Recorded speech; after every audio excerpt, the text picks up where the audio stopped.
The Growing Destinations podcast is brought to you by Experience Rochester. Learn more about Minnesota's third largest city, which is home to Mayo Clinic and features wonderful recreational and entertainment opportunities by visiting experiencerochestermn.com. For many people in Green Bay, the opportunity to go see a draft is probably somewhat limited. So to be able to bring this to our community and have them be able to go, the event itself is free. So to have them have the opportunity to experience this is really pretty cool. This is a showcase to the world that Green Bay is on the map. We're here. We're more than just football. There's so much going on, and we can do big things. And if we can host the NFL draft, and we know it's going to be successful, there's not much we can't host. Welcome to the Growing Destinations podcast, where we take a deep dive into destination development and focus on a wide range of topics, from tourism and entertainment to economic development and entrepreneurism, and much more. I'm your host, Bill Von Bank. As the NFL season gets underway, Green Bay is already gearing up for a major event on the horizon, the 2025 NFL Draft, set to take place at Lambeau Field next April. Hosting the draft is no small feat and requires extensive planning and collaboration. Today I'm joined by two key players leading the charge: Brad Toll, President and CEO of Discover Green Bay, and Nick Meisner, Vice President of Digital Marketing and Communications for the organization. Brad and Nick, welcome to the Growing Destinations podcast. Thank you. Thanks for having us. Well, we're going to talk a lot about NFL, Green Bay, but first I want to learn a little bit more about each of you and your background. Brad? I actually have been in the tourism industry nearly 40 years, and a good part of that time was in the Twin Cities. So very familiar with Minnesota, thrilled to be here in the state again, and love tourism. Have worked at Visit St. Paul in both the sales, trying to bring big groups in, as well as in the marketing area, communications. So it's been an awesome career. Nick, how about you? Yeah, I've been with Discover Green Bay for about 3 years now, just over. And I had, my background is more in the marketing and comm side of things. Growing up, I wanted to be a sports journalist. I wanted to write for Sports Illustrated magazine. That was my dream. I was subscribed to Sports Illustrated for kids. I wanted to do that cool stuff. And ended up in the public relations side and kind of worked for the agency side quite a bit, and wanted to get back to doing something community focused. So when I learned about Discover Green Bay and the opening that they had in their marketing team, just growing up in Green Bay, I've lived there my whole life, the opportunity to just promote it as a cool place to come visit really intrigued me. And, 3 years in, I haven't looked back. I love the travel and tourism industry. I think I found my vocation in that because it's, getting to wake up every day and talk about a place that I love and is my home is really, really cool. And I should say we're not in Green Bay today. We are in Rochester, Minnesota for the Upper Midwest Convention and Visitors Bureau Convention. About 200 attendees from all over the Midwest. Rochester's happy to host it and certainly happy to have Green Bay here and both of you on the podcast. So April 2025, looking ahead to that, Brad, that's a big time for you. How did Green Bay land the NFL draft? Well, it's been a process, as you might imagine. We've been at it probably 8 years. Well, really, when they left New York, we took a look at the size of Radio City Music Hall, number of seats it had. We've got facilities in Green Bay that could actually do about 2,000 more than Radio City. So we knew that we had a facility to work with, and we started that process. Then those initial bids were a letter that you had to send in saying how many hotel rooms you had, how much meeting space you had in the area.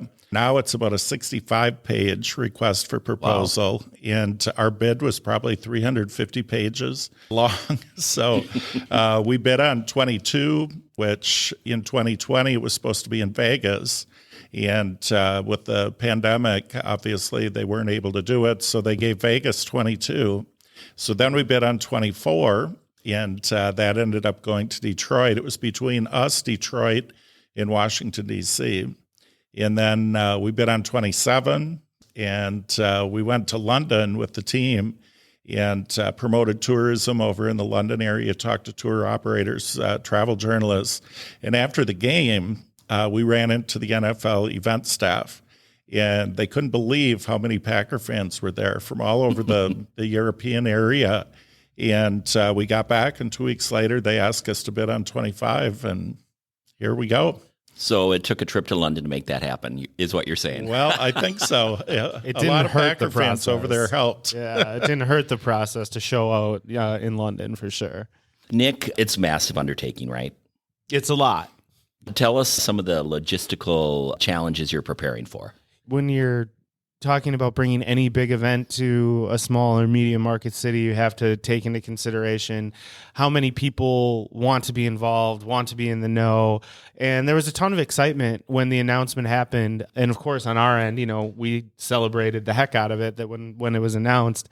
And then you kind of come back down to earth and the phone starts ringing and the questions start coming. What streets are going to be closed? How am I going to get to work? How can I get involved? How can my business make money off of this? And you kind of begin to realize that, this is going to be a massive, massive community effort. And Brad talks about this a lot when we talk about the draft, and you look at the other CVBs that have hosted, and we're talking 30 people, $20 million budgets. I think Brad talked to his counterpart in Cleveland, and he said, yeah, Brad, it's not a big deal. Just hire 3 people and you'll be fine. No big deal. Yeah, since we have 14, that's quite an increase in staffing.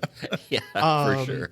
And the Green Bay Packers have been just really great partners. They've come in and they've taken just a ton on, and really we've created the local organizing committee, or the LOC, which is Discover Green Bay, the Green Bay Packers, and then PMI Entertainment Group, which owns and operates the Resch Center and Resch Expo, which is right where the footprint and staging area is going to be, and their facility is going to be very highly used. So from the logistical side, we have a couple committees that are really active right now. Parking and transportation has been a big undertaking, finding thousands and thousands of spots. And it's interesting because you don't think about some of the things like, hey, where are they going to park all of their semi trucks that bring in all of the staging and all of the fencing? Where's the security going to park? So it's more than just, where the fans are going to park, how the shuttles are going to run, how we can make sure traffic patterns stay fluid.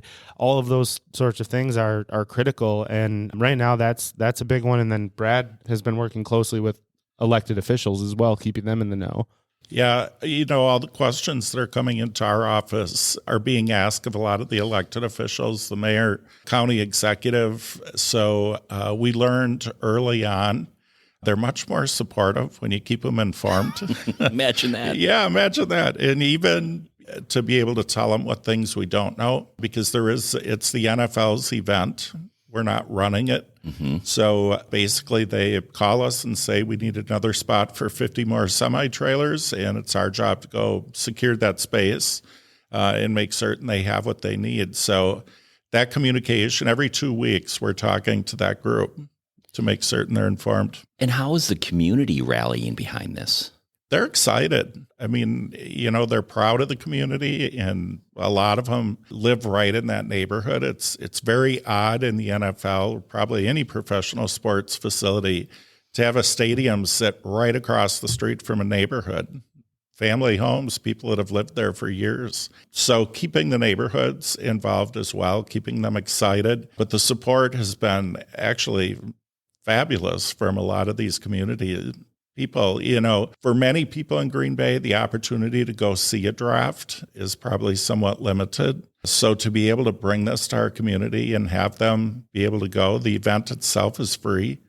So to have them have the opportunity to experience this is really pretty cool. Green Bay has so much history, legacy behind it, and charm. How do you ensure that you keep that with such a big influx of people? Yeah, that actually was a big part of our pitch when we were trying to get the NFL to look at us to bring the draft in. We have a ton of tradition and history with the team. It goes back over 100 years. The Packers were actually playing football a couple of years before the NFL even existed. And during that time, a lot of cool traditions have come along. In the Lombardi days, neighborhood kids, including Nick, would bring their bike over, and players had a short walk through the stadium parking lot, and over to the practice field. So the neighborhood kids would bring their bikes, and the players would ride those bikes over to the practice fields. Well, it happens still today, except cars from California and all over the country come with their bikes attached to the back.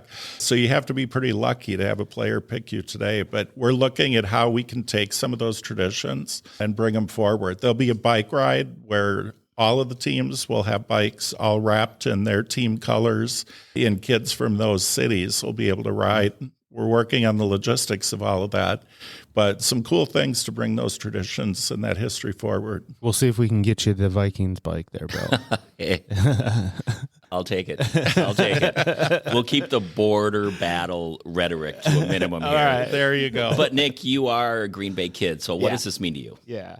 Oh man, that's a great question. My childhood home was 3 blocks from Lambeau Field. We parked cars in our yard. I was a bike kid. It's really, really cool. Not just just taking this beyond the NFL draft, because I just want to note how much has gone into economic and community development that led us to being able to get this. When I was growing up in Green Bay around Lambeau Field, it was a tin barn. It was just a big metal building. Where Titletown sits now was a Kmart and a crappy movie theater and a pawn store. I got kicked out of because I didn't have enough money to buy the actual cards, but that's neither here nor there. It's more than just the draft for a guy like me who grew up in Green Bay, and it's more about what's led to getting the draft. It's the downtown development. You never used to go downtown in Green Bay. Now there's the Riverwalk and the City Deck and a thriving community that is a destination year round, and especially in the summer for boating and things like that. And without those community developments, we would have never been here. We would have never gotten the draft if it was like it was when I was growing up in the area. So I think it's a testament to not only what the Packers have done, the growth of the NFL, how it's impacted our community, but also all of the communities around Green Bay and the support that that elected officials had in making it a better place to live and work and play, that kind of led to this penultimate achievement of bringing an event like the NFL draft. And I think, we look at the draft as like, okay, we made it, we got it. But I think it can elevate us to heights beyond as we look forward into 2026, 2027, 2030, 2035. And I think it's going to shape what Green Bay looks like as a whole. Hey, Brad, obviously in your role, you are charged with vibrancy and bringing visitors to town and really shaping the economic impact and helping to keep taxes low for residents, et cetera, et cetera. Give us the economic impact of an event like this for your community. Well, the early estimates are about $20 million for the Green Bay area. And, in my opinion, that's probably still pretty low, but we wanted to be conservative coming out of the gate. The actual economic impact for the state of Wisconsin is about $94 million. And a lot of that comes from the studies that we've looked at, Cleveland and Kansas City. In those areas, we learned that about 65% of the attendees drive.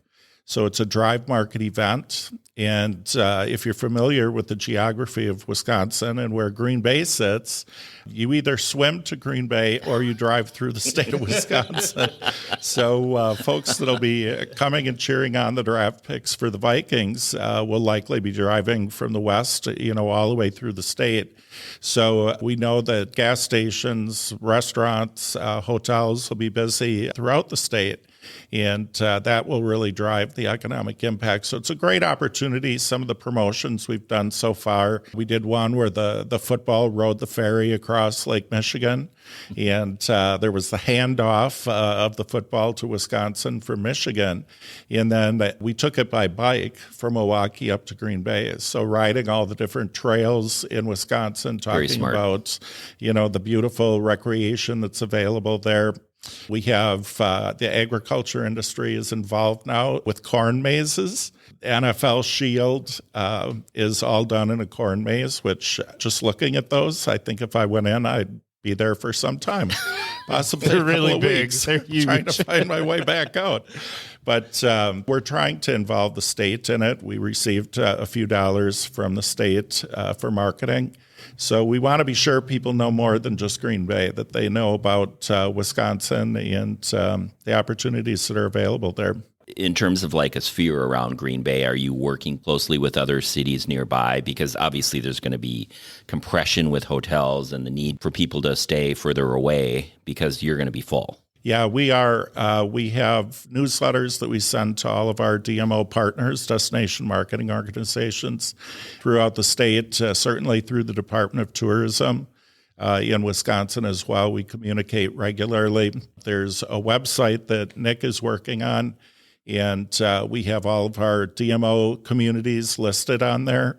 And if people go into that, they can go to that community and find lodging availability, restaurants in each of those communities. Yeah, Green Bay, we have about 5,000 hotel rooms in Green Bay. The NFL took about 3,000 of those.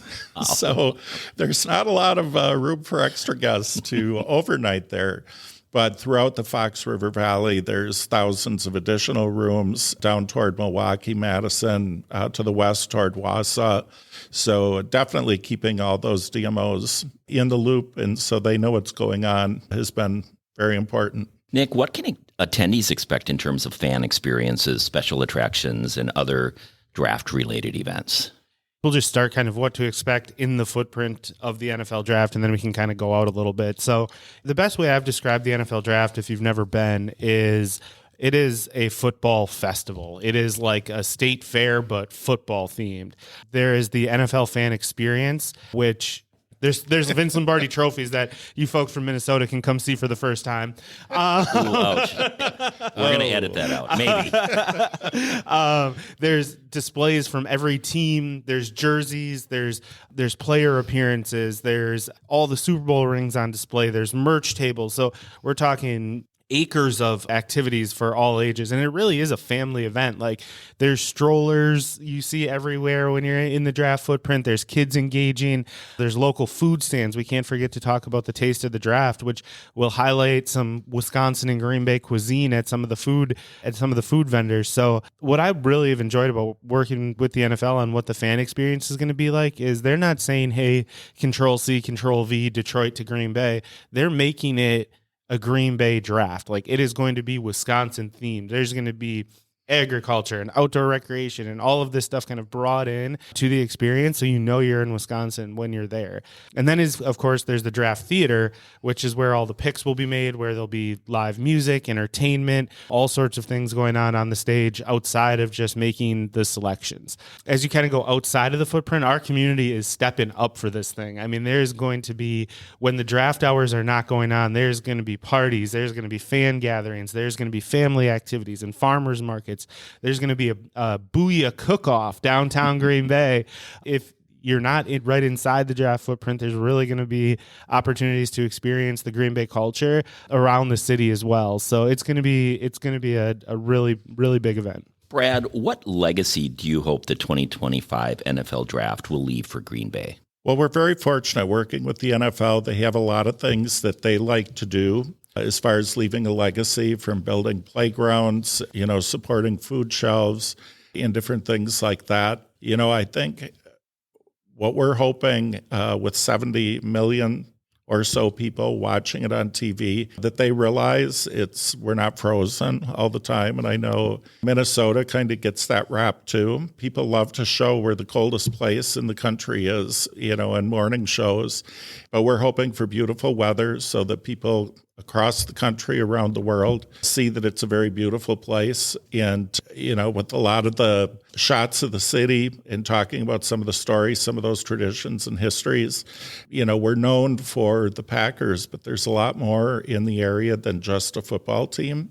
Our history, actually, we're one of the oldest communities in the state of Wisconsin, and that dates back hundreds of years before the Packers showed up. It's a great opportunity for us to tell our story. It's a 3-day commercial, if you will, that goes out to millions of households. One final question for both of you. What does it mean to you personally to see Green Bay host such a significant national event? Nick? It's just a lot of pride. I think one of the things that I want to see taken away from hosting the NFL Draft, and I know this is going to sound like the little engine that could a little bit here, but we can do big things in Green Bay, and it doesn't get bigger than the NFL Draft. So like I mentioned before, this isn't it's a great accomplishment, but it's not the end for us. It's the beginning. This is a showcase to the world that Green Bay is on the map. We're here. We're more than just football. There's so much going on, and we can do big things. And if we can host the NFL draft, and we know it's going to be successful, there's not much we can't host. Yeah, for me, I think it's really the opportunity for our community, our residents in particular, to be able to experience the event. As we've bid on it, I've gone to probably 6 or 7 of these now.